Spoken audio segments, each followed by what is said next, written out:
नमस्कार मित्रों, the awakening show के इस नए एपिसोड में आप सबों का स्वागत है। और आज बहुत ही खास ये स्पेशल शो होने जा रहा है। आप कहेंगे क्यों? क्योंकि हमारे पास एक ऐसे महान संत हैं और ऐसे आचार्य हैं जिनके बारे में आप जितना सुनेंगे, जितना जानेंगे, आपको आश्चर्य होगा। इसलिए मैं ये कह रहा हूं क्योंकि ये पिछले 10 वर्षों से निराहारी हैं, मतलब भोजन नहीं कर रहे हैं। आप कहेंगे बिना भोजन कोई इंसान कैसे रह सकता है? जी हाँ, और कोई ऐसे संत तो पहले हिमालय में सुनते थे, निवास करते थे। हमारे यहाँ ओशोधारा के नानक ध्यान मंदिर जो मूर्थल आश्रम है, वहां पे ये रहते हैं और गुरुदेव की सेवा में लगे हुए हैं। इनका जन्म वैसे गुजरात के अहमदनगर डिस्ट्रिक्ट में हुआ था और पढ़ाई इन्होंने सिविल इंजीनियरिंग की थी। उसके बाद लेकिन जो ये पढ़ाई थी ये तो संसार में कुछ पाने के लिए, लेकिन इनकी खोज तो परमात्मा को पाने की थी और पूर्व जन्मों से ऐसा खोज चलता है, हम जानते हैं। और इसलिए ये बचपन से ही अध्यात्म में इनकी रुचि हो गई, शास्त्र पढ़ना शुरू कर दिए और स्वामी विवेकानंद जी से बचपन में बहुत ही प्रभावित हुए। 12 वर्ष की सिर्फ अल्प आयु में ओशो की पुस्तक इनके हाथ लगी और फिर ओशो से प्रभावित हुए बिना नहीं रह पाए और फिर ओशो के होके रह गए। 1991 में उन्होंने ओशो के नव संन्यास में दीक्षा लिया और फिर साधना अपनी ध्यान और करना शुरू कर दिया। और फिर एक समय आया 2000 ईस्वी के बाद जब ये समर्थ गुरु से सिद्धार्थ औलिया जी से मिले और भी इनके जीवन में परिवर्तन आना शुरू किया। जब समर्थ गुरु से मिले, उनके बताए हुए रास्ते ध्यान, समाधि और सुमिरन पे चले।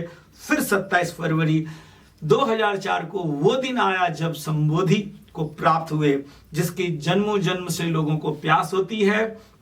और उसके बाद जो इन्हें मिला वो सदगुरु के आदेशानुसार बांटना शुरू किए और आचार्य की भूमिका में आज ओशोधारा के सभी ध्यान के कार्यक्रम, समाधि के कार्यक्रम और सुमिरन के कार्यक्रम और पद के कार्यक्रम के में ये आचार्य की भूमिका निभा रहे हैं। आज देश भर के लाखों लोगों को, देश और दुनिया भर के लाखों लोग इनकी साधना से और गुरुदेव की जो देशना है उससे इनसे लाभार्थ हो रहे हैं।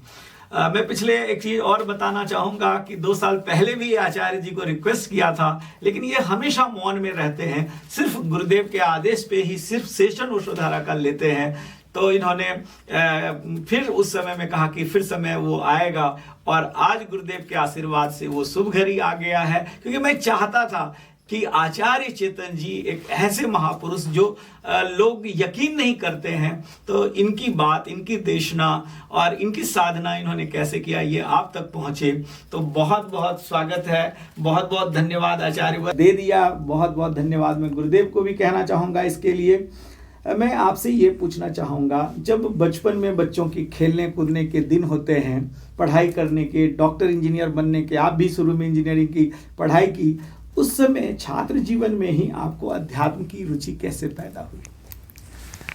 अध्यात्म की रुचि बचपन से ही मुझे पैदा हुई। इसके पीछे कारण है एक तरह से तो मेरे परिवार का जो माहौल था और ख़ास करके मेरी माँ तो अध्यात्म में बहुत रुचि रखती थी। और दूसरा जो कारण है, अध्यात्म में रस होते हुए भी घर में कोई ऐसा बंधन नहीं था, भीतर एक स्वतंत्रता थी। और माता पिता सदा कहते थे कि आपको जो भाव हो बस करना वही जो दिल से करना चाहते हो, ऐसा नहीं था कि घर में कोई दबाव था। तो माँ खास भगवान कृष्ण को बहुत मानती थी, तो बस उसे देखकर फिर मेरे एक पारिवारिक दादाजी थे तो जो वो आर्य समाज में मानते थे, तो वहाँ से ही मैंने बिल्कुल बचपन से ही एक तरह से अध्यात्म की रुचि ऐसे स्वतंत्रता के कारण और मेरी माँ का जीवन देखकर मुझे अध्यात्म में ऐसे तो प्रेरणा हुई। बहुत सुंदर आचार्यवर। ये फैमिली में एक्चुअली ये तो पूर्व जन्मों का ही प्यास रहता है, लेकिन परिवार में भी जब माहौल ऐसा मिल जाता है, नहीं तो बहुत सारे माँ बाप तो कहते नहीं नहीं अध्यात्म के रास्ते में मत बढ़ो, तुम जो है घर कहीं छोड़ दोगे, कहीं बाबा बन जाओगे। तो इस तरह की माँ बाप लोग बात करने लग जाते। लेकिन आप बहुत सौभाग्यशाली रहें कि ऐसी परिवार में आपका प्रभु ने जन्म दिया। आप बचपन से ही संत को सुनना शुरू किए, विवेकानंद जी के साहित्य को पढ़ना शुरू किए और फाइनली ओशो को जब पढ़ना शुरू किए तो ओशो से प्रभावित हो गए। तो ओशो से कैसे, क्या ऐसा चीज़ लगा कि, क्योंकि आप तो बहुत सारे संतों को देख रहे थे, सुन रहे थे, फिर ओशो में ऐसी क्या बात आपको नज़र आई? वैसे बचपन से ही मैंने कहा कि घर में एक तरह का माहौल तो था ही। किताबें भी मैं बचपन से, बिल्कुल बचपन से समझो कि पढ़ना सीखा, तब से मैं ये अध्यात्म की किताबें पढ़ता रहता था। फिर मेरा चौथी कक्षा में जब हॉस्टल में जाना हुआ तो पता नहीं क्यों मैंने पहली दफ़ा रामकृष्ण परमहंस और विवेकानंद जी की दोनों के साथ साथ तस्वीर देखी और तब से मैं उनके प्रति प्रेम में पड़ गया। तो जहाँ हमारी हॉस्टल थी वहाँ भी बहुत बड़ी लाइब्रेरी थी और जहाँ मैं स्कूल में पढ़ता था वहाँ भी बहुत बड़ी लाइब्रेरी थी। तो किताबों का पढ़ने का मेरा शौक़ था। लेकिन जब मैं छठी कक्षा में आया, पता नहीं क्यों मैंने एक दफ़ा एक न्यूज़पेपर में हमारे परम गुरु ओशो जी का एक लेख पढ़ा और बस पता नहीं उनके बाद मैं उनका दीवाना हो गया। और समझो कि एक तरह से उन्होंने मुझे खींच लिया, ऐसा कहे तो भी गलत नहीं है। और फिर तब से जब भी उनका लेख आता मैं सदा इंतज़ार किया करता था, गुरुवार के दिन आया करता था। तो बस ये आचार्य रजनीश पढ़ा सुना जो भी कहो, लेकिन तब से दीवाना हो गया और फिर किताबें ढूंढने लगा। जहाँ कहीं से भी किताबें मिलती तो मैं पढ़ता रहता और ऐसे ही धीरे धीरे धीरे उनके प्रति मेरा प्रेम बढ़ता रहा। छोटा था, पता नहीं था कि कभी दर्शन होंगे नहीं होंगे। और ऐसे ही किताबें पढ़ते पढ़ते एक दिन जब पहली दफ़ा उनकी तस्वीर मैंने देखी तो तब मैं 10th क्लास में था। मैंने तस्वीर तब तक नहीं देखी थी और जैसे ही तस्वीर देखी तो समझो कि मेरे लिए ये भगवान कहो, सारा ब्रह्मांड कहो, जो भी कहो, थोड़ी देर के लिए मैं सब कुछ भूल गया और बस ऐसे ही देखता रहा और शून्य मनस्क हो गया। और फिर एक दिन कैसेट मिले, तब मैं 12th में था और आवाज़ सुनी तो जब तस्वीर को देखकर जो मुझे हुआ बिल्कुल वही हुआ कि आवाज़ सुनते ही मुझे लगा कि ये क्या मैं सुन रहा हूँ। बहुत सुंदर आचार्य। कई जो आपने कहा कि जब आप छठी क्लास में थे, घर में अखबार या मैगजीन में ओशो की वो लेख जब पढ़ते थे और लेख पढ़ के ऐसी उमंग और ऐसा गूज बम्स आना शुरू हो जाता था, और जब आपने तस्वीर देखी और ऑडियो सुनना तो बस आप प्रेम में पढ़ते चले गए। कई मित्रों से मैंने, जब पुराने सन्यासी हैं ओशो के, उनसे पूछा, बहुत सारे लोगों ने मुझे ये घटना बताया कि सिर्फ हमने ओशो का एक आर्टिकल पढ़ के और उनके प्रेम में पड़ गए और उनसे मिलने की, देखने की कामना पैदा हो गई और उनसे हम जुड़े बिना रह नहीं पाए। तो पता नहीं क्या जादू था। हम तो अभी भी ओशो को पढ़ते हैं तो वही जादू महसूस होता है और मुझे लगता है यही अनुभव लाखों करोड़ों ओशो के चाहने वालों को हुआ है, जो आपको हुआ है। बहुत सारे दर्शक भी ऐसा अनुभव करते होंगे। मैं ये पूछना चाहूँगा कि ओशो की मौलिक देशना क्या आपको लगता है कि ओशो तो बहुत कुछ बोले हैं, 650 से ज़्यादा पुस्तक ओशो की आई है, तो आप क्या निचोड़ जो है वो सार उसका क्या बताना चाहेंगे दर्शकों को, जो अभी तक ओशो को नहीं पढ़े हैं या जो पढ़े हैं तो कुछ पढ़े या कुछ सुने हैं, तो मूल बात ओशो की क्या है?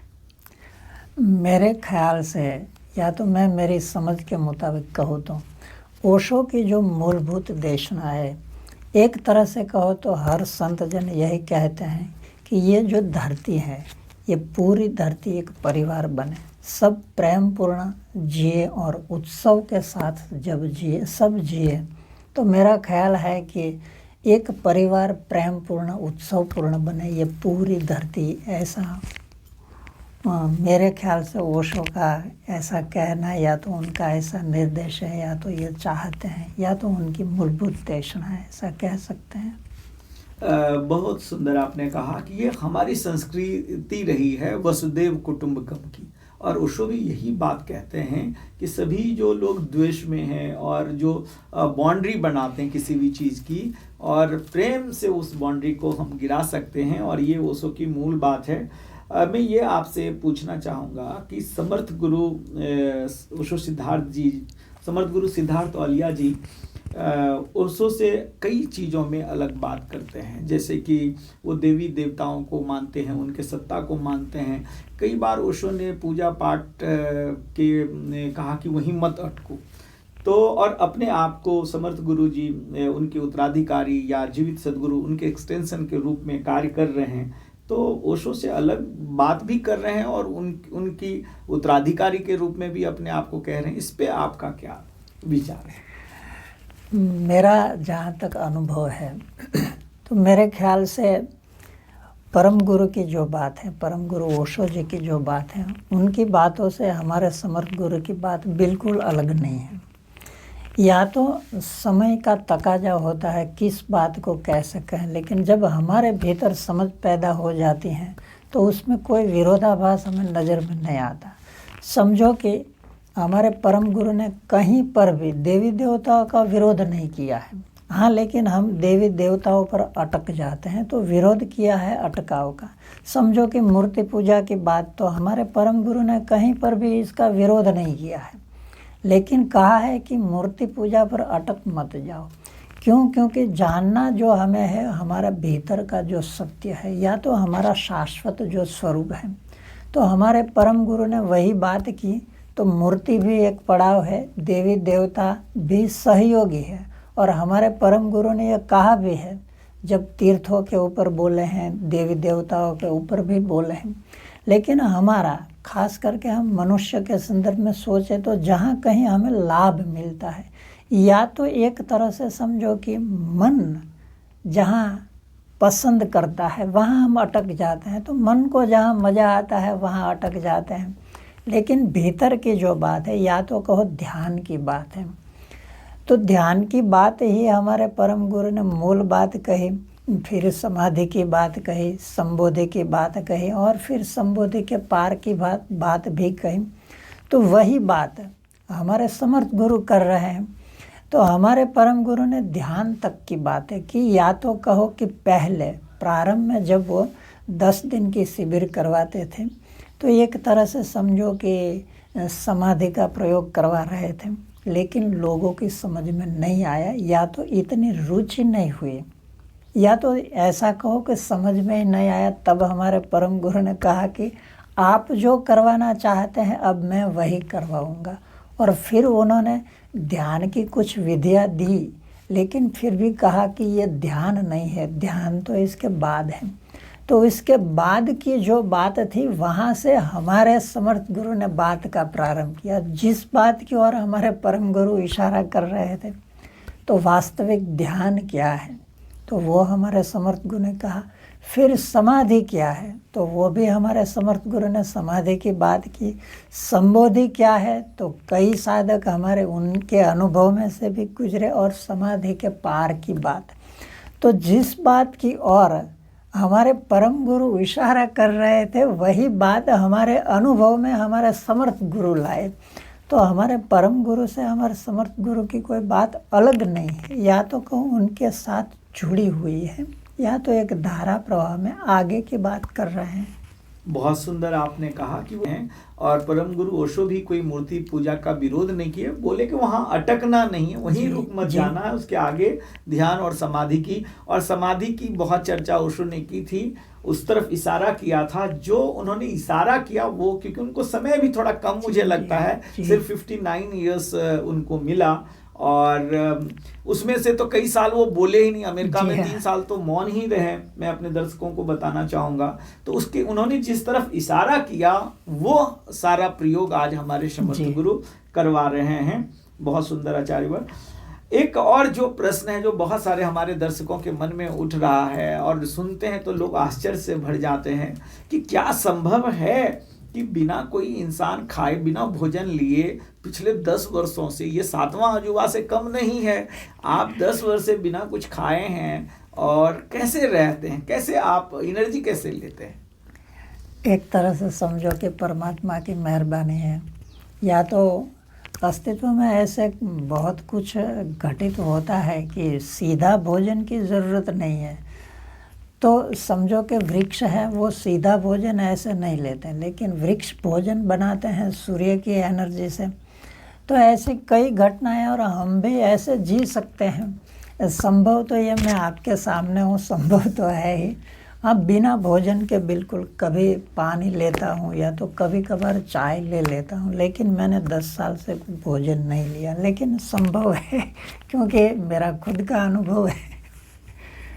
तो आपको देख के बहुत सारे लोगों को ये चाहत हो जाएगी मैं भी ऐसा कुछ प्रयोग करूं, तो क्या लोगों को ये प्रयोग करना चाहिए निराहार रहने का, और या उनको कुछ मतलब संभल के किसी गुरु के निर्देश में ऐसा कुछ करना चाहिए? क्या सुझाव है? अगर कोई ऐसा, समझो कि मेरे साथ जो घटित हुआ, कई लोगों को ऐसा, तो मैंने प्रारंभ में हमारे भावनगर में एक, समझो कि मस्तराम बापू करके थे, तो वो भोजन नहीं लेते थे। तो बचपन से मैं उनको देखता था। करीब 11वीं कक्षा में जब मैं पढ़ता था तब मैंने उनको पहली दफ़ा देखा। लेकिन सबसे ज़्यादा हमारे परम गुरु ने भी इसकी बात की है। फिर राजस्थान में 3 राजपूतानियाँ थी जो बिना भोजन किए रहती थी। तो ये सब बातें मैंने भी एक बस भीतर से संकल्प किया। तो मैंने साधना का प्रयास किया। समझो कि मैं सूर्य प्रकाश में रहा, थोड़ा बहुत त्राटक किया, लेकिन फिर डॉक्टरों ने बताया कि आपकी आंखों को नुकसान हो रहा है। फिर मैंने छोड़ दिया, लेकिन भीतर एक संकल्प था कि भोजन नहीं करना है। होगा तो क्या होगा, बहुत तो मर जाएंगे। तो फिर मैंने भोजन तो छोड़ दिया। तो भोजन छोड़ने के बाद मेरा वेट तो कम होने लगा। फिर धीरे धीरे मेरा वेट 40 किलो से भी नीचे हो गया।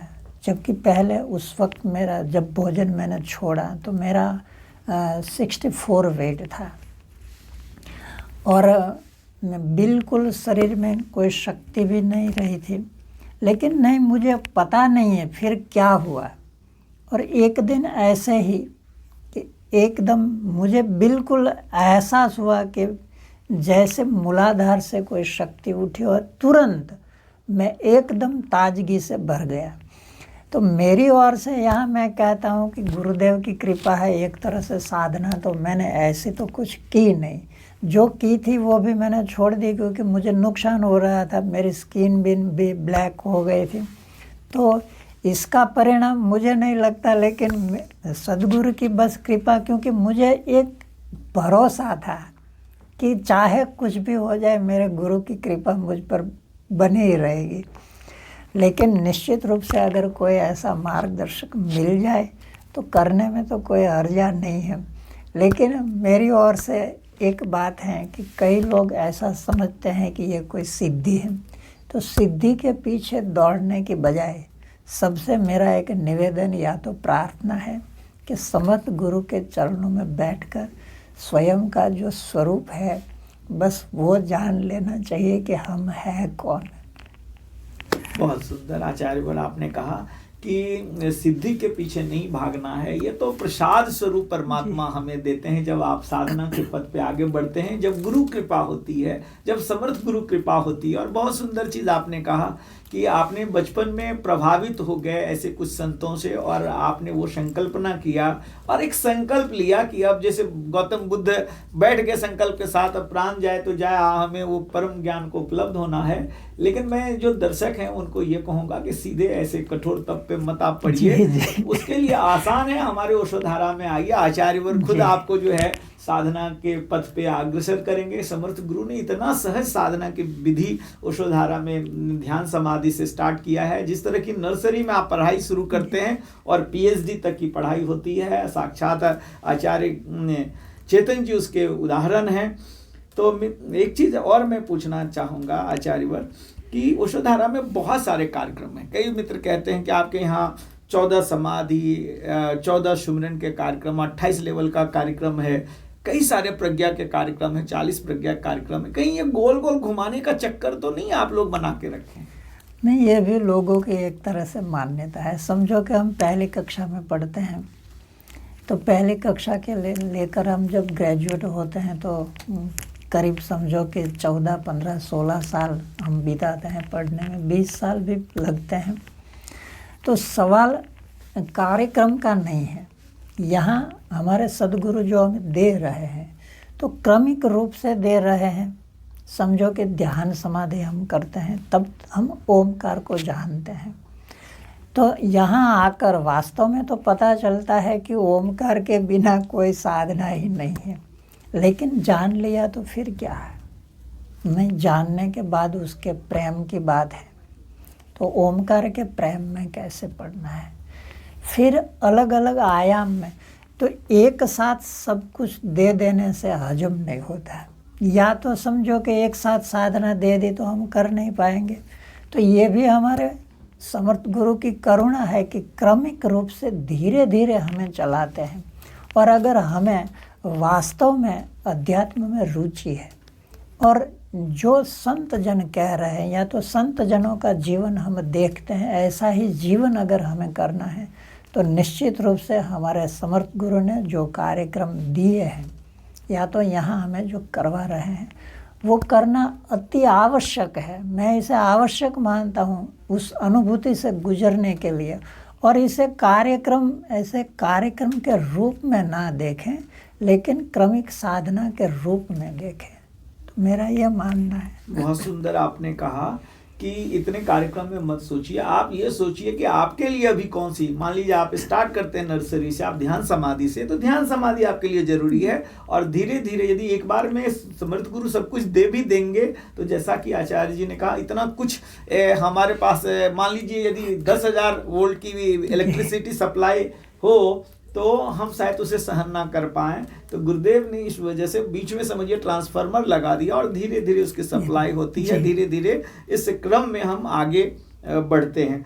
एक चीज़ मैं और आपसे जानना चाहूँगा कि जब बहुत सारे लोग कहते हैं कि साधना के लिए कोई गुरु की ज़रूरत नहीं, हम खुद से कर सकते हैं, तो क्या आपको लगता है जीवित सदगुरु का होना कितना आवश्यक है साधना के पथ पे बढ़ने के लिए? निश्चित रूप से सदगुरु के बिना हमारी यात्रा अध्यात्म की संभव नहीं है।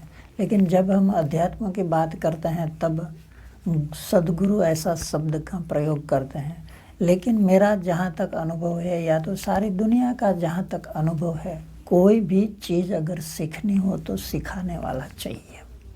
लेकिन हाँ, हम वहाँ उसे गुरु नहीं कहते हैं, लेकिन कोई भी चीज़ हो सीखने के लिए कोई चाहिए। और जब प्रत्यक्ष रूप से कोई हमें सिखाता है तो और अच्छी तरह से सीख सकते हैं।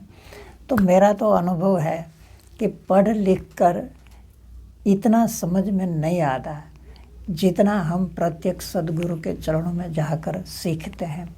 और खास करके शिष्यत्व की जो बात है, इसका मतलब है मैं सीखने के लिए तैयार हूँ। और दूसरी तरफ से अगर देखो तो कोई गुरु अपनी ओर से गुरु नहीं होते। एक शिष्य जब उनके चरणों में बैठता है तो ये उनकी करुणा है, उनका भाव है। और दिखता गुरु तो शिष्य को है। सदगुरु तो सदा अपने आप में मस्त होते हैं। कोई एक अलग ऐसा स्थान है, भीतर की एक अवस्था है। लेकिन निश्चित रूप से कुछ भी सीखने के लिए शिष्यत्व जरूरी है और शिष्य के कारण सदगुरु हमें दिखाई देते हैं। बहुत सुंदर। जब हमारे अंदर प्यास जगती है तो हम गुरु किसी को मानते हैं। और बहुत अच्छा आपने कहा, कुछ भी सीखना, हमें स्विमिंग भी सीखना होता है तो हमें किसी को गुरु बनाना पड़ता है। हमें अल्फ़ाबेट भी सीखना पड़ता है तो कोई हमें बताता है। और साधना का मार्ग जो है ये तो अनजान मार्ग है, ठीक है, ये भीतर की यात्रा है। तो यहाँ यदि आप गुरु बनाते हैं और लेकिन समर्थ गुरु होना चाहिए, ये बड़ी बात है। क्योंकि गुरु के भेष में बहुत सारे लोग हैं। तो आपको ये प्रज्ञा जब जगती है, और ये तब होता है जब प्रभु की कृपा होती है। आखिर में आखिरी सवाल ये अंत में मैं पूछना चाहता हूँ, साधना के ऐसे 3 सूत्र क्या आप देना चाहेंगे दर्शकों को? साधना के 3 सूत्र अगर देना चाहूँ मैं मेरी ओर से, तो एक, भीतर से प्यास होना खूब ज़रूरी है। अगर प्यास नहीं है तब ठीक बातें करेंगे लेकिन साधना तो करेंगे नहीं। तो एक भीतर से प्यास, और इसके कारण ही भीतर से पुरुषार्थ करने का भाव होता है। तो एक अभिप्सा और दूसरा है पुरुषार्थ। और बिना थके पुरुषार्थ करना ये खूब ज़रूरी है। और तीसरा, सदगुरु का कहो तो मार्गदर्शन। बिना सदगुरु के अध्यात्म की यात्रा संभव ही नहीं है। तो एक अभिप्सा, दूसरा पुरुषार्थ कहो या तो निष्ठा कहो, और तीसरी जो बात है तो सद्गुरु का होना अति आवश्यक है। बहुत सुंदर आपने आचार्य आपने कहा कि पहले तो प्यास जगे और प्यास के साथ फिर उस पर चलें, परिश्रम करें निष्ठा के साथ लगातार। आपने लगातार भी बोला। लोग सोचते हैं थोड़े थे कुनकुना से मतलब बात बनती नहीं है। 100 कहते हैं जब पानी भी भाप तब बनता है जब 100 डिग्री पे खौलता है। वो प्यास इतनी प्रबल हो जाए और लगन के साथ जब आप लगातार निरंतर प्रयास करते हैं और वो भी किसी समर्थ गुरु की देशना में, उनके निर्देश में, उनके समक्ष, उनके निर्देशानुसार, तब जाकर के परमात्मा तक पहुंचा जा सकता है। जैसे आचार्य चेतन जी अनुभव किए हैं, आप भी अनुभव कर सकते हैं। मैं आप सबों को इसके लिए उषधारा के कार्यक्रमों में आपको आमंत्रण देता हूं। और यदि आपको ये शो अच्छा लगे तो ज़रूर इसे लाइक करिएगा, कमेंट्स करिएगा, अपने मित्रों तक शेयर करिएगा और ये द अवेकनिंग शो को जो है सब्सक्राइब करिएगा। आचार्यवर आप आए, अपना कीमती समय दिए। आचार्यवर बोलते नहीं हैं, मौन में सदा रहते हैं, सिर्फ गुरुदेव की आज्ञा के एक समय ही जब कभी उषधारा में सत्र लेना होता है। और आज भी गुरुदेव की आज्ञा से ही आचार्यवर ये इंटरव्यू हमें दे रहे हैं। बहुत बहुत धन्यवाद दिल की गहराइयों से मैं देना चाहता हूँ, दर्शकों के तरफ से भी देना चाहता हूँ। आप सबों का बहुत बहुत धन्यवाद इस शो को पसंद करने के लिए, देखने के लिए, लाइक करने के लिए। मिलते हैं फिर अगले हफ्ते एक और नए एक्सपर्ट से, एक नए संत से और एक नए ज्ञानी के साथ। इस शो को देखना जारी रखें। धन्यवाद आचार्य अमरीश।